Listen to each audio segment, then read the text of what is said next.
Հայաստանը ֆրանսիական զբոսաշրջային ընկերությունների ուշադրության կենտրոնում։ Երևանն առաջին անգամ հյուրընկալել է ֆրանսիական մեծամասշտաբ զբոսաշրջային միջոցառումներից մեկը։ Ոլորտը միավորող մանոր տնտեսական շահերի միավորումը Հայաստանում անցկացնում է 30-րդ համագումարը։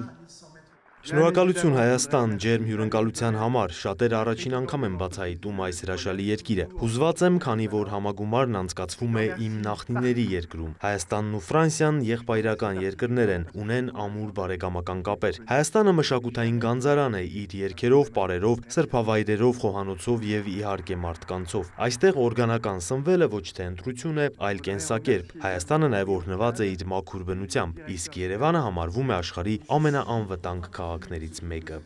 Առաջատար ընկերությունների մոտ 200 ներկայացուցիչների զգալի մասն առաջին անգամ են մեր երկրում։ Նպատակն է Հայաստանը գրավիչ դարձնել ֆրանսիական շուկայում եւ ավելացնել Ֆրանսիայից Հայաստան ժամանող զբոսաշրջիկների հոսքը։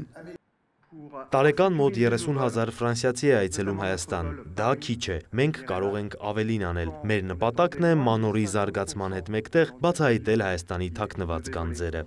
Մանորը միավորում է Ֆրանսիայի զբոսաշրջության ոլորտի 80 ընկերություն, ներկայացնելով 450 ֆիզիկական վաճառքի կետ եւ 2.5 միլիարդ եվրո տարեկան շրջանառություն։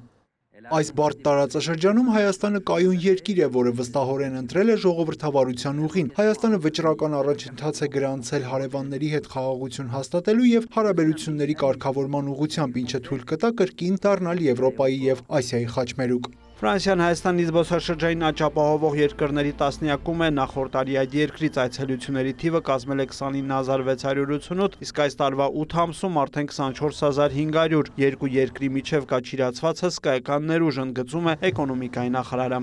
Երբևէ Հայաստանը մեկ հարկի տակ չի հյուրընկալել Ֆրանսիայի զբոսաշրջային արդյունաբերության այսքան ազդեցիկ ներկայացուցիչների։ Սա կարելի է համարել պատմական իրադարձություն Հայաստանի եւ Ֆրանսիայի միջև զբոսաշրջության ոլորտում, որտեղ